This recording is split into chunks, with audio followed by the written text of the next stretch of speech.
और प्रथम स्कंद में देखेंगे तो 3 वक्ता और 3 श्रोताओं की कथा है। ये हम प्रथम स्कंद के वर्ण विषय का आपको परिचय दे रहे हैं। भागवत की कथा यहां बताया गया, पूरे प्रथम स्कंद में 3 जगह हो रही है। प्रथम कथा हो रही है नैमिषारण्य में, जहां शौनकाद ऋषि यज्ञ कर रहे हैं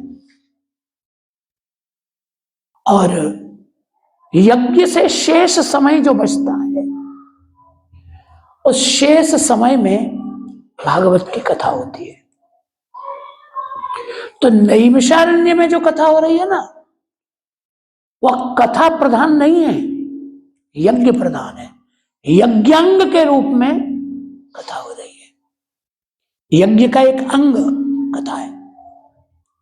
और यह कथा प्रथम स्कंद से लेकर 12वें स्कंद तक हुई है। दूसरी कथा 4थे अध्याय से और 6वें अध्याय तक, 4, 5, 6, इन 3 अध्यायों में बदरिकाश्रम में हुई, जहां स्वयं वेदव्यास इस कथा के श्रोता हैं। दुखी हृदय है उनका, मन को असंतोष है, मन को शांति नहीं है, अशांत मन वाला श्रोता है। और ब्रह्मपुत्र देवर्षि नारद, वो उस श्रीमद् भागवत कथा के प्रवक्ता हैं। यह कथा 3 अध्यायों में बदरिकाश्रम में हुई, जहां श्रोता स्वयं वेदव्यास है और प्रवक्ता भगवान नारद। तीसरी कथा वर्तमान काल में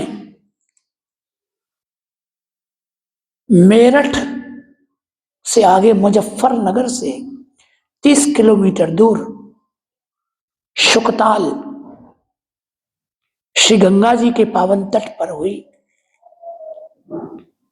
जहां राजर्षि परीक्षित उस कथा के श्रोता हैं और परमहंस शिरोमणि वीतराग भगवान सुखदेव उस कथा के प्रवक्ता हैं। और जैसे ही परीक्षित कथा सुनने बैठते हैं, सुखदेव जी कथा सुनाने आते हैं, राजा प्रश्न करते हैं, वहीं प्रथम स्कंद पूरा हो जाता है। प्रथम स्कंद में सुखदेव जी नहीं बोलते। तात्पर्य क्या हुआ कि 3 अधिकारी